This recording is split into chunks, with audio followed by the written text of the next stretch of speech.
യൂറോപ്പിലെ ഒരു ആഡംബര റിസോർട്ടിൽ എല്ലാ വർഷവും ലോകത്തിലെ ഏറ്റവും ശക്തരായ വ്യക്തികൾ അടച്ചിട്ട വാതിലുകൾക്ക് പിന്നിൽ ഒത്തുകൂടുന്നു. പ്രസിഡന്റുമാർ, പ്രധാനമന്ത്രിമാർ, പ്രമുഖ സിഇഒമാർ, രാജകുടുംബാംഗങ്ങൾ. മാധ്യമങ്ങളില്ല, ക്യാമറകളില്ല, ഔദ്യോഗിക അജണ്ടയില്ല, തീർത്തും ഉത്തരവാദിത്തമില്ലായ്മ. ഇതൊരു സിനിമാ കഥയല്ല, ഇത് ബിൽഡർബർഗ് ഗ്രൂപ്പ് 1954 മുതൽ രഹസ്യമായി പ്രവർത്തിക്കുന്ന ഒരു യഥാർത്ഥ സംഘടനയാണിത്.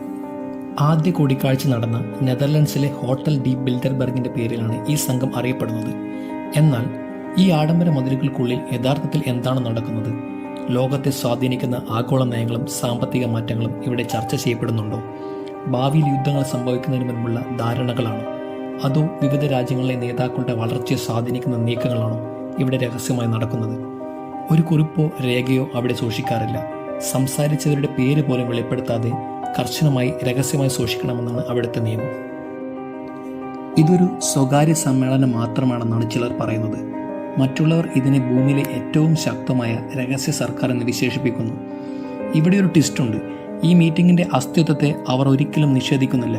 അതിന് യഥാർത്ഥത്തിൽ ശക്തിയുണ്ടെന്ന് മാത്രം അവർ അംഗീകരിക്കുന്നില്ല. അപ്പോൾ ആരാണ് ഈ വ്യക്തികൾ? എന്താണ് ഇവരുടെ ഔദ്യോഗികമായ ലക്ഷ്യം? ലോകത്തെ മുന്നോട്ട് നയിക്കുന്ന ഏകദേശം 120-നും 150-നും ഇടയിലുള്ള രാഷ്ട്രീയ നേതാക്കൾ, വ്യവസായ പ്രമുഖർ, സാമ്പത്തിക വിദഗ്ധർ, ഉന്നത വിദ്യാഭ്യാസ രംഗത്തെ പ്രമുഖർ, മാധ്യമ മേധാവികൾ, ചിലപ്പോൾ രാജകുടുംബാംഗങ്ങൾ പോലും ഈ വാർഷിക സമ്മേളനത്തിന് ക്ഷണം ലഭിച്ചവരാണ്.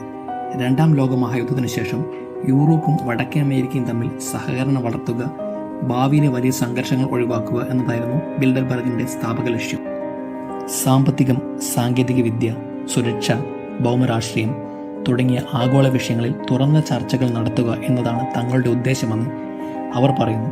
ഇവിടെ ഒരു തീരുമാനവും എടുക്കുന്നില്ല, വോട്ടെടുപ്പില്ല, ഔദ്യോഗിക പ്രസ്താവനകളില്ല, വെറും അനൗപചാരിക സംഭാഷണങ്ങൾക്ക് ഒരു വേദി ഒരുക്കുക മാത്രം.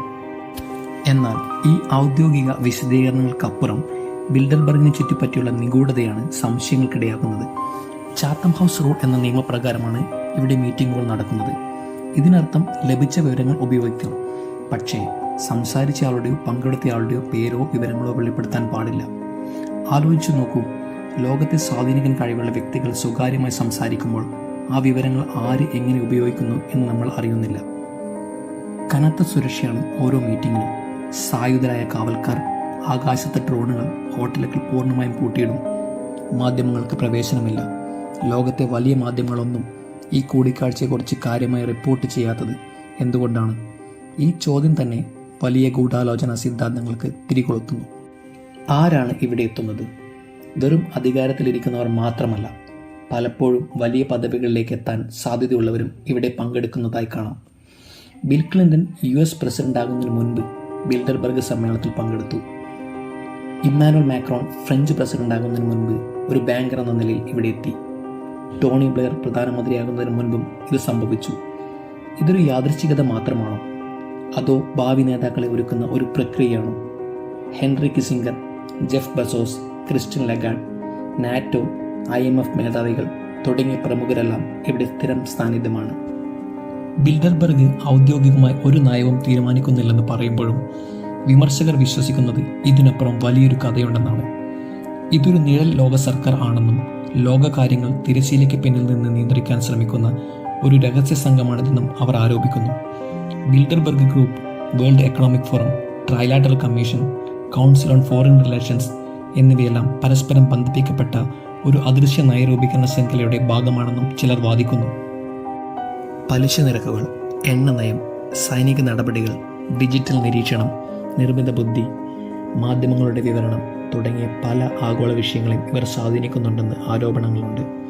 മീറ്റിങ്ങുകൾക്ക് തൊട്ടു പിന്നാലെ പ്രധാന നയപരമായ മാറ്റങ്ങളോ സംഭവങ്ങളോ ലോകത്ത് നടക്കുന്നതായി പലരും ചൂണ്ടിക്കാട്ടുന്നു.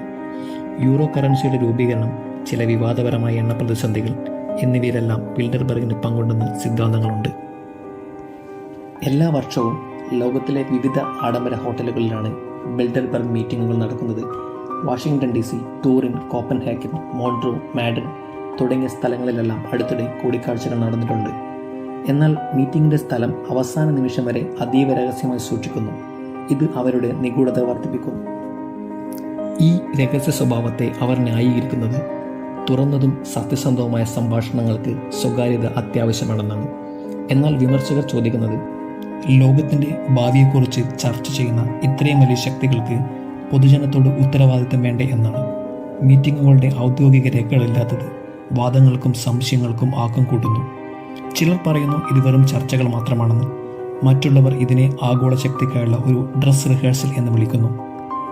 എന്തായിരുന്നാലും ഒരു കാര്യം വ്യക്തമാണ്, ഭൂമിയിലെ ഏറ്റവും ശക്തരായ ആളുകൾ വെറുതെ ഒത്തുകൂടുകയല്ല. ഈ രഹസ്യങ്ങളുടെ തിരശ്ശീലയ്ക്ക് പിന്നിൽ എന്താണ് നടന്നതെന്നോ എന്താണ് തീരുമാനിക്കപ്പെടുന്നതെന്നോ നമുക്കറിയില്ല. ഒരുപക്ഷെ നിങ്ങളും ഞാനും ചിന്തിക്കുന്നതിലും അപ്പുറമായിരിക്കാം ഈ കൂടിക്കാഴ്ചകളുടെ സ്വാധീനം.